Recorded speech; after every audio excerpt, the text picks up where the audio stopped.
my pleasure to be here to see so many people that are interested in Lyme disease. I'm trying to give you this, in this presentation, kind of the mile-high view, and other people will dive deep into some of the detailed aspects of the infection. But I think it's good for everyone to just have some baseline knowledge. And so Lyme disease can be broken down into about 6 main points. It's a bacterial infection. It's spread by black-legged, or commonly called deer ticks. The disease has a couple of 3 different stages. And those symptoms of Lyme disease and the signs that you pick up are variable. They vary by stage of the illness, but also between patient to patient. There are many challenges to making the correct diagnosis of Lyme disease and finding treatment that works. I'd like to talk a bit about prevention, and even in a professional group, I think it's important for me to tell you how to prevent yourselves from becoming infected, because prevention really works. And if we're going to cut down on the cases of Lyme disease, we really need to understand prevention. So we'll go through those 6 topics now. So Lyme is a bacterial infection, and the name of the bacteria is Borrelia burgdorferi, but that's actually a family of bacteria. In the U.S., primarily we deal with Borrelia burgdorferi sensu stricto. But in Europe, they will deal with 3 main species of Borrelia. And the fact that we have different Borrelia species causing a Lyme-like illness is important, because there are differences between the species. So how a patient might present with Borrelia burgdorferi, the U.S. version, is very different than how they present with Borrelia guerini, which is a European species that tends to cause different neurologic presentations than what we see here in the U.S.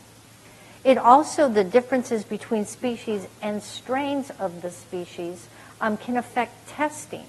And so if your patient got sick, picked up their Lyme disease in Europe, and you are clued into it, and you say to their primary care doctor, gee, maybe you should look for Lyme disease. If they have a European species causing their Lyme disease, they may very well test negative on our testing.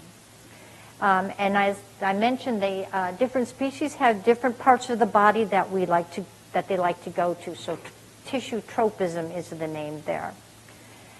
These are zoonotic pathogens, and what does that mean? Well, that they can infect various species. So Borrelia burgdorferi can infect all sorts of mammals, from the very smallest mammals all the way up to humans, horses, dogs, pets, all sorts of animals can get Lyme disease. But so do lizards, so can birds. And so when a bacteria can infect that many different species, it is a very adaptable organism. And adaptable organisms, by their very nature, have many strategies for survival. And that's why it is often difficult to treat people with long-standing Lyme disease, because that bacteria has adapted to its host and knows how to evade the host's immune response. So deer ticks spread Lyme disease. So let's think about the deer tick. Now, first off, it's a distinctive appearance to the deer tick. So it's got what I call the black cape, or the official term is a scutum. I'm going to find my pointer, I'm hoping. Oh, the top button, and what did I do there? Oh, here we go. So the scutum is that black, and then the reddish-brown body. And I'll show you in a few slides from now how we can distinguish different tick species just by looking at them. The next thing I want you to see is what I affectionately call the family photo. So it's the adult female, the adult male, the nymph, and then the larva. Now that's those, and then there's the egg stage, which really don't count. You'll notice the size differential between that adult female and then the nymph. That's a centimeter ruler. So we're looking at the nymph being the size of a millimeter. And to give you some perspective, look at it on that thumbnail. I asked one of my patients, how did you happen to find that small nymph? Because this was a nymph that really hadn't fed very much, so it hadn't gotten big. And she said, well, it looked like a freckle that I never had before, and then I noticed my freckle had legs. And so we have to really stress to people when, and we'll talk about this further, that when you're going to look for these ticks, you have to be diligent. A quick once-over is not going to find all the ticks that might be attached to your body. Now, if we think about the deer tick, one of the things that's important to know is that these ticks demand moisture. They dehydrate quite easily.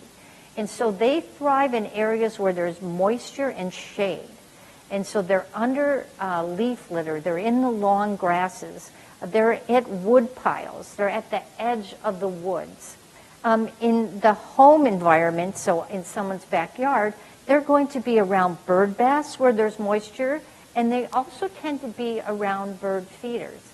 And the reason that they're in some of these locations is that the primary host for the deer tick is not deer. It's mice. And so these ticks are often found in areas where mice go, which is why at a bird feeder, which really attracts mice, you can find a lot of ticks, as the ticks will drop off there. Now, ticks do not travel very far, so it's going to take them their entire lifetime to get from Rochester to Buffalo, and in fact, I don't think they're going to make it in their 3-year lifetime. But they have other means of transport. They will hop on deer for long-range transport, and they do also hop a ride on migratory birds. So birds that spend a lot of time on the ground often have ticks on them. Ticks do not fall from trees, and they really don't do much on their own. But what I'm showing you in that picture is how ticks find their host. The black-legged ticks are passive. They just crawl out to on the blade of grass or at the edge of a leaf, and they extend those front arms, and they just wait. And if something goes by and happens to brush, they're on.